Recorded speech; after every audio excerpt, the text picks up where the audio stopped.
قرآن کریم کی فضیلت۔ لبنان کا سب سے مالدار آدمی ایمپل البستانی تھا۔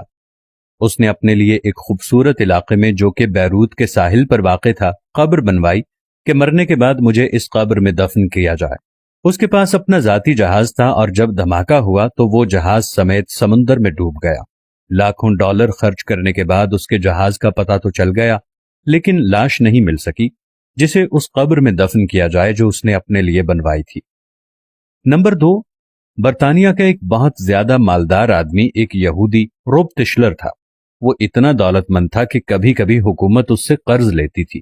اس نے اپنے عظیم الشان محل میں ایک کمرہ اپنی دولت رکھنے کے لیے مختص کیا تھا جو کہ ہر وقت سیم و زر سے بھرا ہوا رہتا تھا۔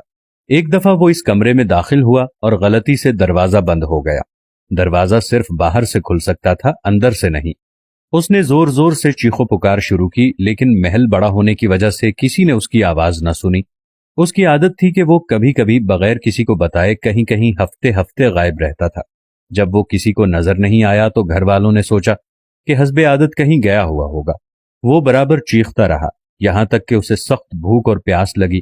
اس نے اپنی انگلی کو زخمی کیا اور کمرے کی دیوار پر لکھا، دنیا کا سب سے مالدار آدمی بھوک اور پیاس سے مر رہا ہے۔ اس کی لاش کہیں ہفتے بعد دریافت ہوئی۔ یہ پیغام ہے ان لوگوں کے لیے جو سمجھتے ہیں کہ مال و دولت ہی ہر مشکل کا حل ہے اور دنیا کی ہر ضرورت اس سے پوری کی جا سکتی ہے۔ دنیا سے جانا ایک بہت بڑا حادثہ ہے، لیکن ہم نہیں جانتے کہ کب، کیسے اور کہاں جانا ہے۔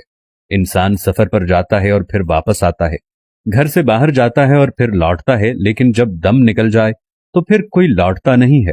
مبارکباد کے قابل ہیں وہ لوگ جو کسی پر ظلم نہیں کرتے، نہ کسی سے نفرت کرتے ہیں، نہ کسی کا دل زخمی کرتے ہیں، اور نہ ہی اپنے آپ کو کسی سے برتر سمجھتے ہیں، اس لیے کہ ایک نہ ایک دن سب کو جانا ہے۔ ایک آدمی ٹیکسی میں بیٹھا تو دیکھا کہ ڈرائیور قرآن سن رہا ہے۔ اس نے پوچھا کہ کیا کوئی آدمی مر گیا ہے؟